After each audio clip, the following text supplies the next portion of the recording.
You think you're in control. But what if you're not? This isn't one of those fast-paced motivational videos where we gloss over the hard truths. No quick fixes here. Just a mirror, held up softly but honestly, to the parts of ourselves we don't always see. Because here's the uncomfortable reality. Manipulation isn't always this obvious, calculated thing. More often, it's the quiet whisper of the Nafs, the ego, disguising its hunger as something noble, something necessary. And if we're not careful, we become the very thing we'd never admit to being. The puppet master, pulling strings we refuse to see, all while convincing ourselves we're the ones being pulled. Let's get real for a moment. Ever found yourself playing the victim just to get someone to care? You don't say it outright, of course. That would be too obvious. Instead, you perfect the art of the subtle hint. You let the sigh linger just a second too long after they ask how you're doing. You drop casual comments about how exhausted you are, how unappreciated you feel, how no one seems to notice your efforts, all while carefully watching for their reaction. It feels like you're just expressing your pain. But is that really all it is? Or is it a carefully crafted strategy to control how they see you, how they treat you? The Nafs loves this game, because if you can make them feel guilty enough, they'll give you exactly what you want without you ever having to ask directly. No risk of rejection, no vulnerability required. Just silent, skillful emotional manipulation disguised as a cry for help. And then there's that habit of framing your demands as concern. I'm only saying this because I care about you. I just want what's best for you.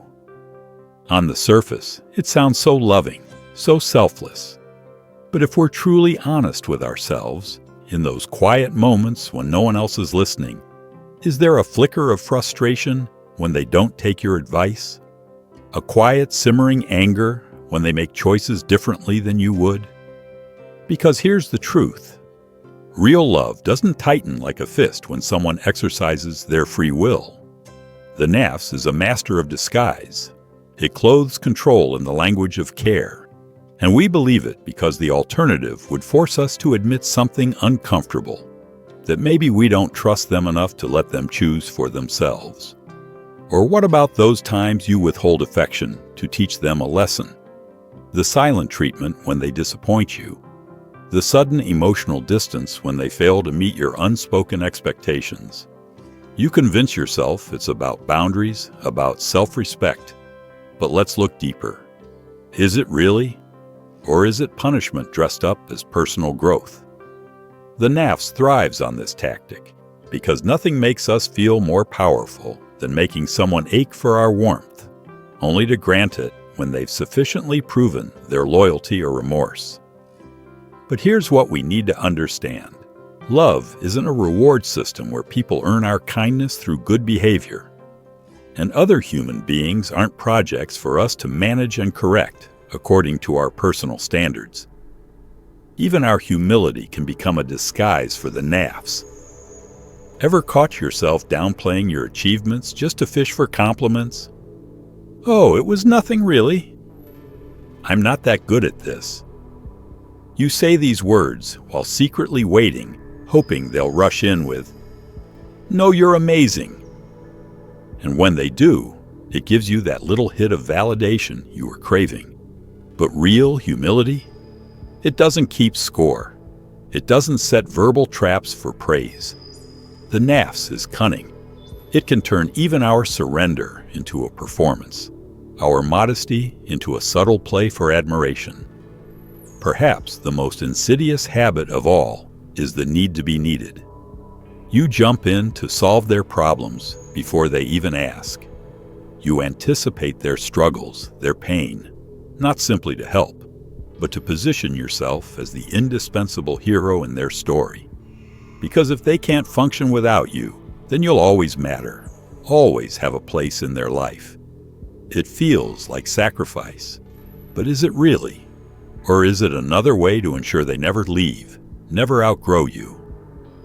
The Nafs clings to purpose in the most toxic ways, often by unconsciously keeping others small so we can feel big, keeping them dependent so we can feel valuable.